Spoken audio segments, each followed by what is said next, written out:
Hello again. In this video, we are going to talk about how to understand fast English speakers. So I get this question a lot from my students that they're having a hard time understanding native English speakers who are speaking too quickly. So I want to give you some ideas, some tips and tricks today on how to understand fast English speakers a little bit better, and some exercises that you can do to strengthen your listening skills when it comes to listening to native English speakers. Okay, first of all, I want you to do what native speakers do, and that is they don't listen to every word in a sentence. Typically what they're doing is listening for those stressed words. So they're listening for the stressed words in a sentence.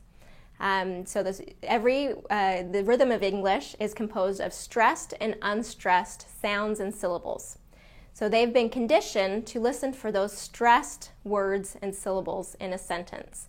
And that's really what they're listening for. So in order to understand this, let's do a little bit of a review of sentence stress.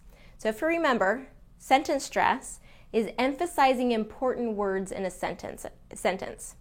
Those important words are longer, louder, and with a slightly higher pitch. Now, some native speakers are really good at emphasizing and stressing these important words, and some are not as great at it. But for those who do stress and emphasize those important words, it's much easier to understand because we can kind of pick out those stressed words and and understand very clearly what they're trying to communicate. Okay? Those stressed words in a sentence are a clue for your listener to pay attention.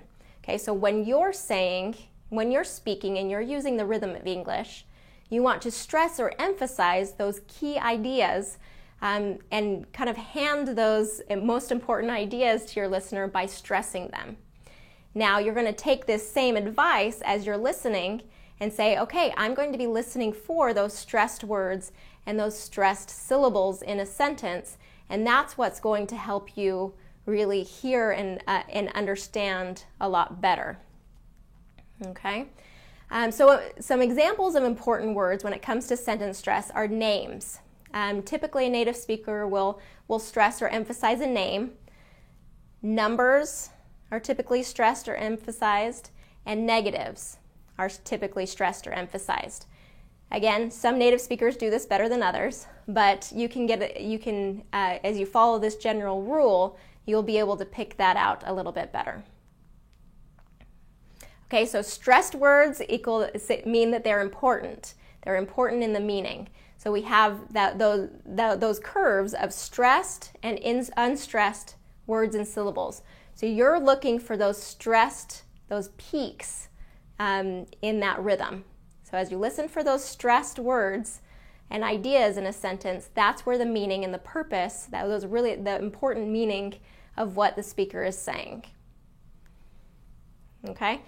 Now, to do this, you'll need to practice. To get better at this, you need a lot of practice. Now, I found a resource that is absolutely amazing. And there's this guy that has a website called esl-lab.com. And he has just dozens of recorded conversations between native English speakers. And you can click on it, you can listen. A lot of the speakers are a little bit fast speakers or a normal pace for other native English speakers to be able to understand. And so you'll listen to those recordings and those conversations, and then he has a listening quiz or a comprehension test, I guess I should say, a comprehension test about that conversation. It's an incredible resource, and I encourage you to go to that website, and I have the link here on the website. Go there and listen to as many of those conversations as possible, take the quiz, and as you do that, listen for those stressed or emphasized words and syllables in the sentence, and see if you can get better at pulling out those stressed or important ideas instead of listening for every single word that native speaker is saying. All right? So as a review, do what native speakers do. Don't listen to every word, and listen for those stressed words in the sentence. Okay? I know as you do this that you'll do this and you practice this skill, you will get better at understanding native English speakers, and especially native speakers who might be speaking a little too fast. All right, go practice, and I'll see you again in the next video.